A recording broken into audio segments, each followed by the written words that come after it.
మమ్మల్ని మిక్కిలిగా ప్రేమించిన మా పరలోకపు తండ్రి, నీ ఘనమైన ఉన్నతమైన శ్రేష్టమైన నామమును బట్టి నీకు కృతజ్ఞతాస్తుతులు వందనాలు చెల్లిస్తున్నాము. ఈ సమయంలో నీ వాక్యం ద్వారా మాతో మాట్లాడండి. నీ స్వరాన్ని మాకు వినిపింపచేయండి. నీ కృప మాకు దయచేసి మాతో మీరుండి నీ కార్యాన్ని జరిగించమని యేసు నామములో అడుగుచున్నాము తండ్రి, ఆమేన్.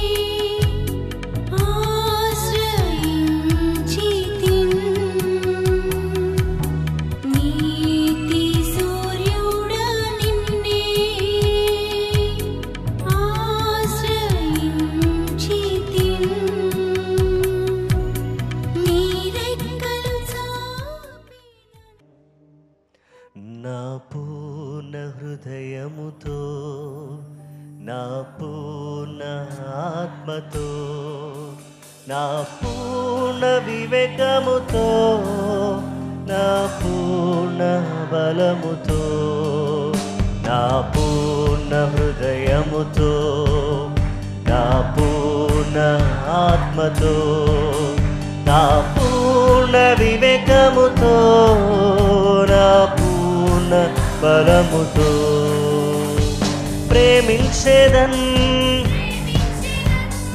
యేసయ్యనే, సేవించేదన్ మెస్సయ్యనే, ప్రేమించేదన్ యేసయ్యనే, సేవించేదన్ మెస్సయ్యనే. హల్లెలూయా హల్లెలూయా హల్లెలూయా హల్లెలూయా హల్లెలూయా హల్లెలూయా హల్లెలూయా హల్లెలూయా హల్లెలూయా హల్లెలూయా హల్లెలూయా హల్లెలూయా.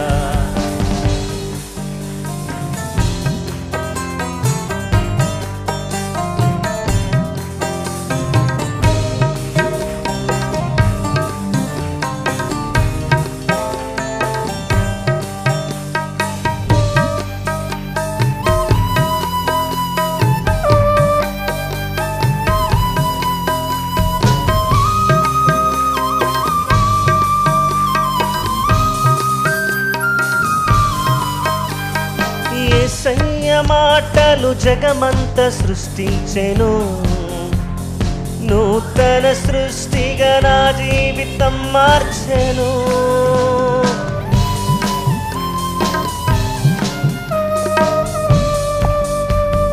యేసయ్య మాటలు జగమంత సృష్టించెను, నూతన సృష్టిగా నా జీవితం మార్చెను. మరణము తప్పించెను, మేలులెన్నో చేసెను. మరణము తప్పించెను, మేలులెన్నో చేసెను. హల్లెలూయా హల్లెలూయా హల్లెలూయా హల్లెలూయా హల్లెలూయా హల్లెలూయా హల్లెలూయా హల్లెలూయా హల్లెలూయా హల్లెలూయా హల్లెలూయా హల్లెలూయా.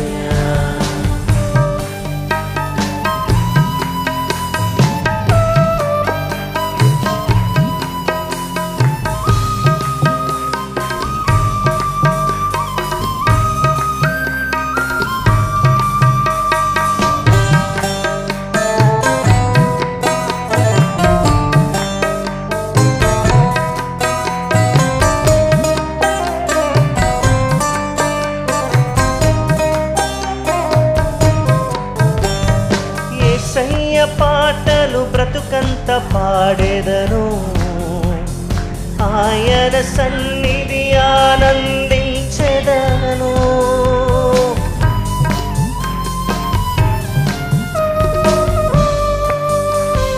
యేసయ్య పాటలు బ్రతుకంత పాడేదను, ఆయన సన్నిధి ఆనందించెదను.